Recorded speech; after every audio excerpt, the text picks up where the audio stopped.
Namastê, tudo bem pessoal? Bem-vindos a mais um vídeo aí de Kabbalah Pop. E hoje eu vou falar de algo que muita gente nem sabe que já aconteceu, mas aconteceu. E eu não quero só dar uma informação para vocês, nem apenas fazer as conexões cabalísticas que isso possa ter. Eu quero mostrar para vocês como acontecimentos no mundo da imatéria, da Telesman, né, ou o mundo da luz astral, o mundo dos mitos, das histórias, afeta o nosso mundo. O que muita gente não sabe que aconteceu é que em 1996 houve uma saga chamada Marvel vs DC Comics. Depois de muitos anos de uma treta maravilhosa para os leitores, né, competindo para ver quem tinha supremacia aí na mente dos leitores, a Marvel e a DC fizeram um acordo e contaram uma história de um confronto entre os seus heróis. Só que antes de chegar no confronto, deixa eu te falar o que levou, o momento histórico em que isso estava acontecendo. Vocês sabem que eu tenho chamado principalmente os universos dos heróis, mas não apenas eles, de uma nova mitologia. Né? Eu tenho dito que não há diferença entre espíritos, deuses e pensamentos ou personagens. Eles habitam a mesma esfera, né? Só que como a gente vive numa sociedade secularizada, materialista, antropocêntrica, a gente não consegue ver que esses seres não são apenas ficção, coisas que nasceram na cabeça ou criados para ganhar dinheiro, né? Eles são transcendentes, eles superam isso. Enfim. Esses personagens apareceram nos anos 40, final dos anos 30, né? 1938, aparece o Superman, 1939 o Batman, e daí já é, começou a aparecer vários super-heróis. Nos anos 60, os quadrinhos tinham decaído muito e nasce a Marvel Comics com o Quarteto Fantástico. O Stan Lee, quando criou o Quarteto Fantástico, queria um grupo de heróis, assim como a DC tinha um grupo de heróis que era a Liga da Justiça. E a partir daí, começa o Império da Marvel, a DC reformula seus heróis, e esse período é chamado de Era de Prata. Então você tem a Era de Ouro, que é quando os heróis nascem. Essa terminologia é usada pelos fãs, pelas editoras e pelos estudiosos de quadrinhos, porque tem um monte de gente que estuda. Você tem a Era de Prata, que é justamente iniciada pela Marvel Comics, com seus heróis mais humanos, né, com um Peter Parker lá fudido e zoado, magricela, com um Demolidor que é cego, com um Incrível Hulk que é um herói monstro, né, com um Thor que inicialmente ele tinha uma forma humana, né, chamada Donald Blake, e essa forma humana dele tinha um problema na perna, ele andava de bengala, que era uma forma que Odin fez para que a Thor aprendesse a humildade. Isso foi revelado anos depois. Inicialmente, parecia apenas que o Blake havia adquirido o poder do Thor porque ele encontrou o martelo. Depois se revela que não, que ele era o Thor mesmo, uma espécie de expiação do orgulho dele. Então você tem esses personagens mais humanos da Marvel. A Marvel domina o mercado nos anos no final de 60, 70 e 80. E aí aconteceu a crise nas Infinitas Terras, 1986, da DC Comics. Os quadrinhos da DC também se reformulam, o John Byrne reformula o Superman, faz uma inversão filosófica, quer dizer, ao invés de Superman ser o herói, o personagem, e o Clark o disfarce, ele torna o Clark o personagem e o Superman o disfarce. Muda o Lex Luthor, muda tudo. E Frank Miller, o grande Frank Miller, que escreveu histórias incríveis, criador da Elektra, que escreveu 300, né, como muita gente deve conhecer, Sin City, ele que reformulou o Demolidor, que escreveu A Queda de Murdoch, é chamado para reformular o Batman, né? E aí o Batman se transforma nessa quase unanimidade que o Batman é até hoje. Então a DC dá uma arrancada e inicia-se um período que ficou conhecido como a Era das Trevas. Por que Era das Trevas? Porque essa pegada mais sombria dos personagens virou a regra. Então as histórias ficaram muito pesadas, muito trágicas. Você tem a ascensão de heróis violentos, vingativos, né, como o Justiceiro, Wolverine, né, os anos 90, final dos 80 e 90, o Wolverine domina, né, é o cara. Você tem aquelas histórias extraordinárias e profundamente dramáticas dos X-Men. E acontece, a década seguinte tem um período que foi chamado de Era do Cromo. As revistas vendiam muito mesmo. E aí começam a entrar os especuladores, né? Os caras que querem apenas lucrar. O resultado disso é que as editoras, querendo ganhar muita grana, sucatearam os quadrinhos. Então, você tinha às vezes uma edição que tinha 5 capas, a edição de colecionador. Uma história vagabunda, sem conteúdo nenhum, mas que tinha uma capa de metal, que tinha uma capa laminada, né? Porque se criava essas edições especiais, aquelas sagas caça-níquel, né? Tipo o casamento do Superman, a morte do Superman em 1992, que foi um puta de um golpe publicitário, né? Inclusive dos mais bem-sucedidos, né? Vendeu pra cacete, ele levou o Superman outra vez, as revistas estavam em decadência, mas isso foi muito ruim para a produção. E aí começaram umas decisões bizarras, né? Nos anos 90, houve uma saga no Homem-Aranha chamada Saga do Clone, que recontava uma história de 1974. O Homem-Aranha tinha enfrentado um clone dele, né, em 74, e aparentemente esse clone tinha morrido. E aí o Peter descobre que não, que o clone está vivo e adotou o nome do tio dele, né, tio Ben. E esse cara reaparece, e aí inicialmente a saga do clone era muito boa, mas aí algum cabeçudo lá da Marvel pensou, nossa, que ia ser legal, mano, a gente dizer que o Peter era o clone, e que o clone é o Peter, que a gente passou anos vendo a história do clone e não do Peter.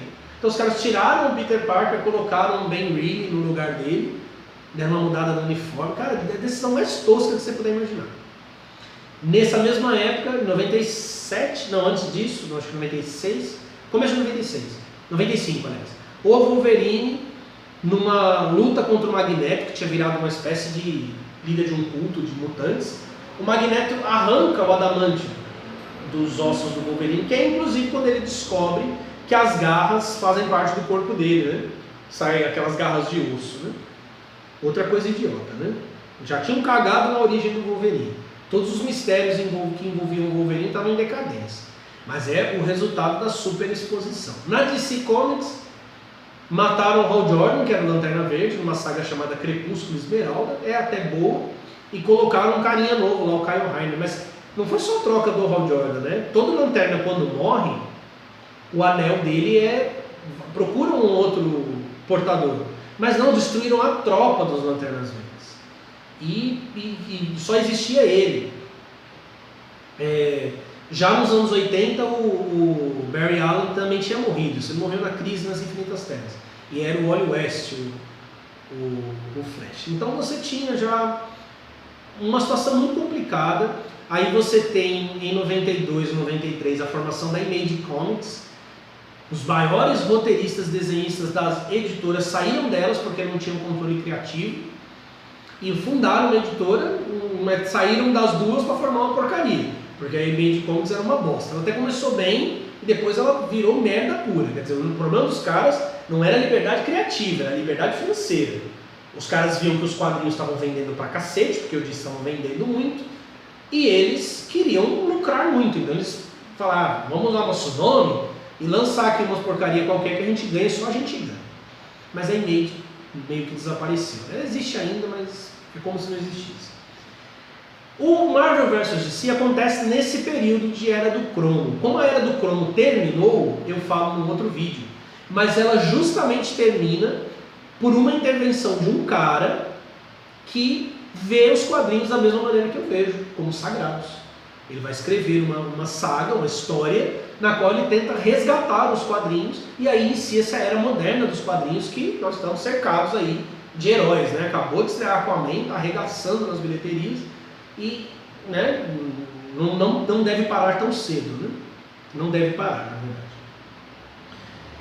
Mas enfim, quando sai o Marvel vs DC, isso foi em 96, era o auge dessas cagadas dos quadrinhos. A Marvel no ano seguinte abriu concordata, a DC estava ruim das pernas, foi aí, a Marvel abriu concordata, foi aí que a Disney comprou, né? Mas, então, por conta disso, por conta desse mau momento, da história não ter sido brilhantemente escrita, muita gente perdeu de vista o que ela significava. E ela significa muito, e ela vai mostrar por que algumas coisas aconteceram hoje, acontecem hoje. Qual é o fundamento da história? Como que esses universos se encontram? É proposto que cada universo, Marvel e DC, são duas entidades, são chamadas apenas de irmãos. Estou com a imagem deles aqui, os irmãos. Tá? o azul é a DC e o vermelho é a Marvel. Tá? É dito que no princípio dos tempos, o tribunal vivo e o espectro é o anjo de Deus do universo de si, e o tribunal vivo é um cara igualmente fodão da Marvel, né? Criaram os irmãos com a missão de construírem-se a si mesmos, né? Só que os irmãos eram absolutos, mas eles eram tudo dentro deles. Mas eles não eram tudo de todo, porque cada um dos outros, o Marvel olhava para DC e ele queria ser único, ele queria ser tudo. E a DC olhava para a Marvel e queria a mesma coisa. Então eles iniciaram uma guerra. Só que nessa guerra os dois se destruíram. E os corpos deles se fragmentaram, e esses fragmentos formaram o multiverso, tanto da Marvel como da DC. O da DC eu já apresentei, quer dizer, parte dele, né, o multiverso principal da DC, que é o planetário de 52 terras. Mas eles se fragmentaram no multiverso. E aí levou aions e aions para que eles fossem recobrando a consciência de si mesmos, né? Eles não tinham consciência um do outro. E eles foram recuperando a consciência, mas eles pensavam que eram únicos. Mas o que aconteceu? Em 1994 e 5 aconteceu uma saga chamada Zero Hora. Lembra que eu falei do Hal Jordan, né? O Hal Jordan Lanterna Verde virou um vilão chamado Parallax. E ele tenta reescrever o tempo, e ele não consegue.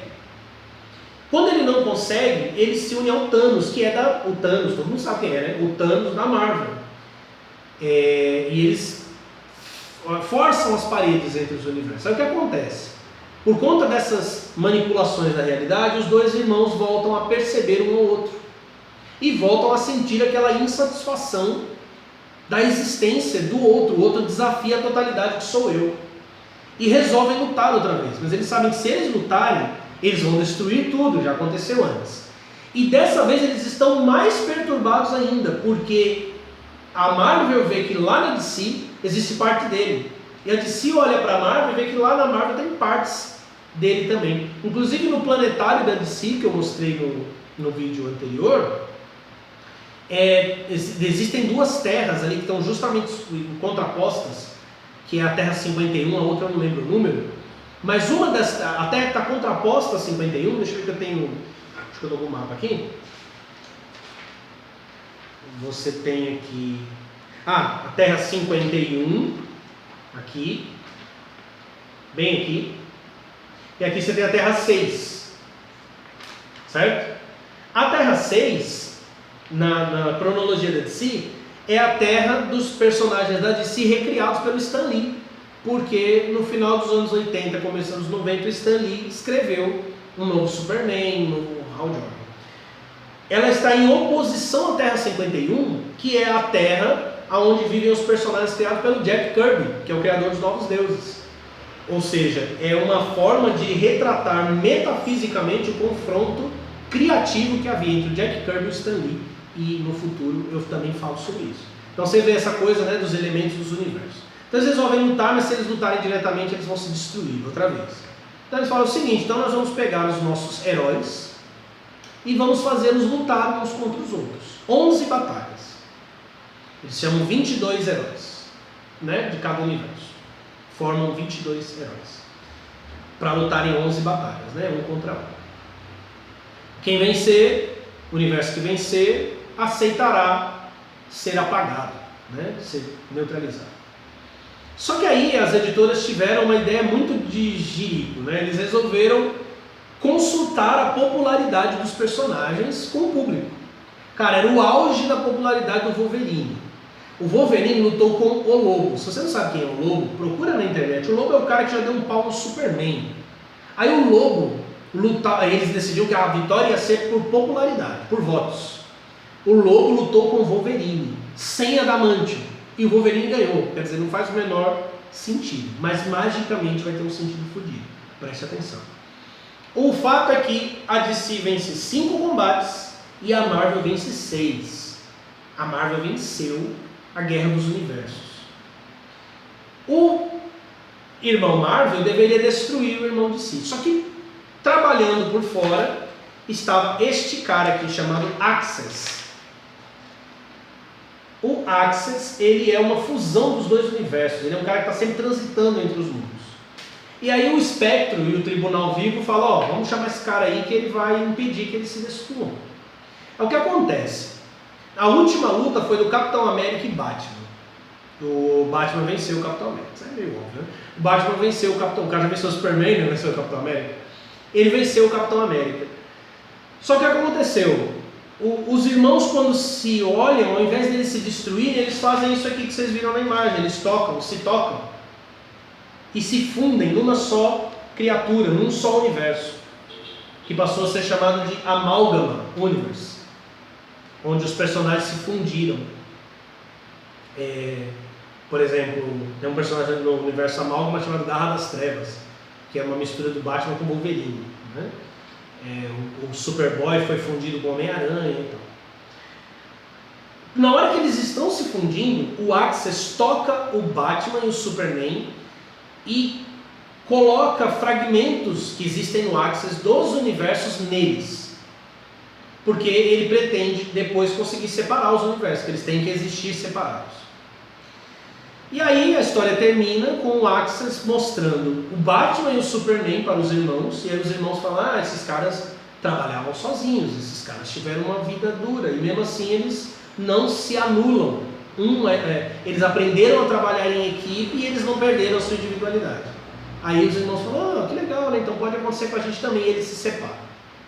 O universo Amálgama faz parte do multiverso Marvel de maneira remota do multiverso DC. Mas eu falei que eu ia, e aí eles, beleza, firmou, fica na sua, Marvel, eu fico aqui na minha, que eu sou DC, beleza. Observe uma coisa. Primeiro, 22 heróis. Quantas letras existem no alfabeto hebraico? 22.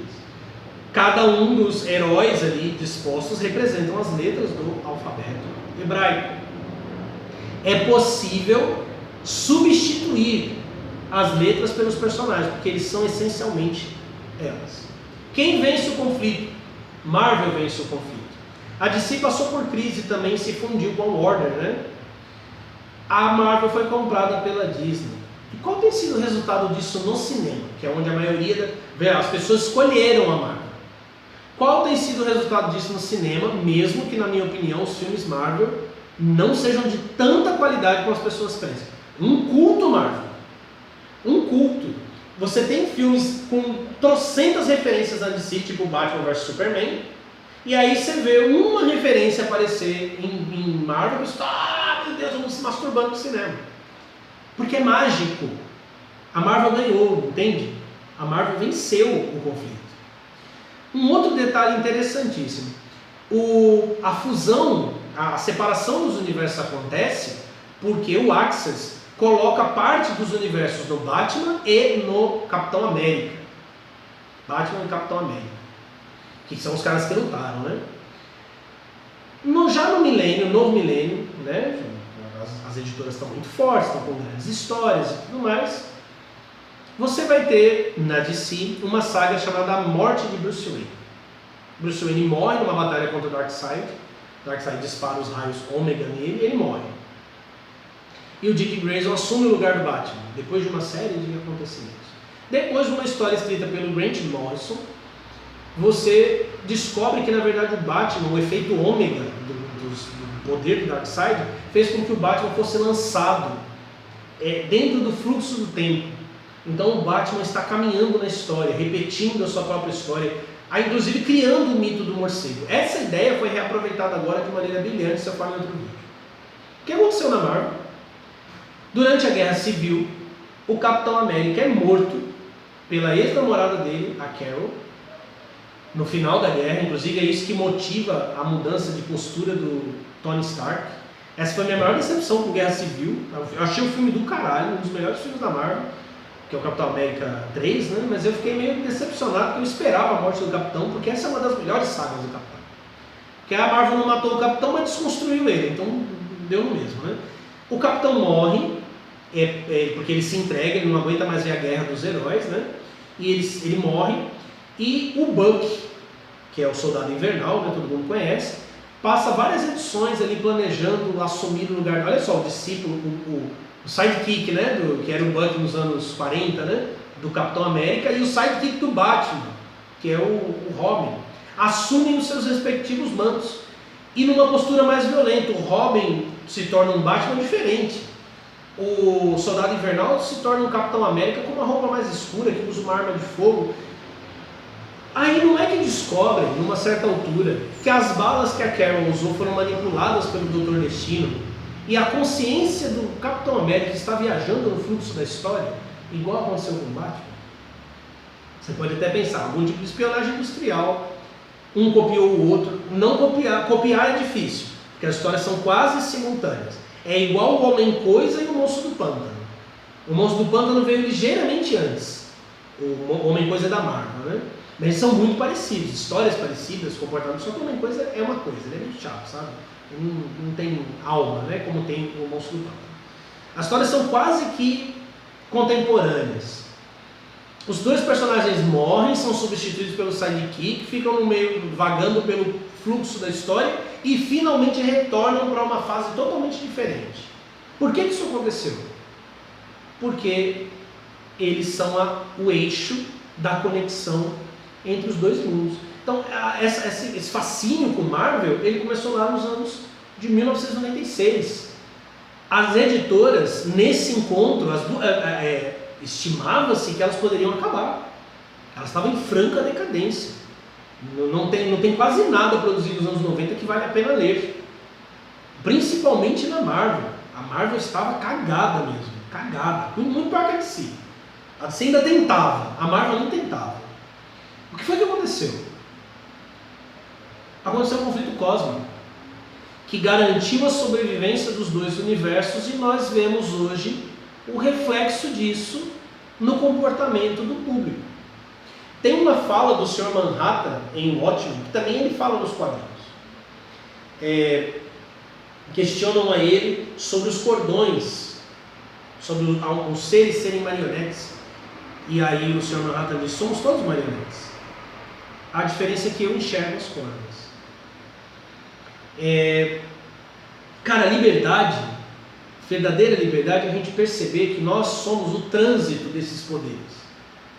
Que nossas decisões, elas não são tomadas do alto da nossa divindade, do alto do nosso poder, do alto da nossa autonomia, mas são inspiradas e reações desses poderes absolutamente cósmicos e transcendentais que nos cercam, que nos envolvem.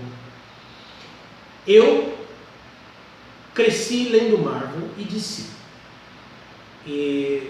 Como eu já falei, eu achei incrível o último Vingadores, mas eu sou incondicionalmente fã da DC. Mas tirando a tietagem, existe algo maior aí. Existem forças aí que estão tentando se revelar e que estão que chegaram a se unir para sobreviver. Elas são tão poderosas que elas afetam as nossas opções, que elas afetam as nossas escolhas. Afetam de um jeito que, se a DC fizer a mesma coisa que a Marvel, as pessoas, já que a Marvel venceu o combate, estão tão afetadas pelo poder desse universo que elas vão dizer: ah, não, da DC tá ruim e da Marvel tá bom. Isso tem mudado porque a DC tem incorporado aquilo que eu disse, o seu multiverso. Por isso que agora o universo cinematográfico chama-se Mundos DC. Então você tem um filme de aventura, que é o Aquaman, você tem um filme de comédia, que é o Shazam, e você vai ter um filme pesadíssimo, que é o filme do Coringa. A DC resolveu explorar o universo, não no cinema, não no universo, como o universo unificado da Marvel, mas a multiplicidade de seus universos, e provavelmente vai ser aí que ela vai conseguir recuperar a vitalidade para manter-se no cinema. Isso é mais que entretenimento. Essas são as forças que nos cercam e que nos afetam, percebendo ou não. Espero que você tenha curtido muito esse vídeo. Deixe o seu like, inscreva-se no canal e fique de olho em breve, 52 dias. Namastê.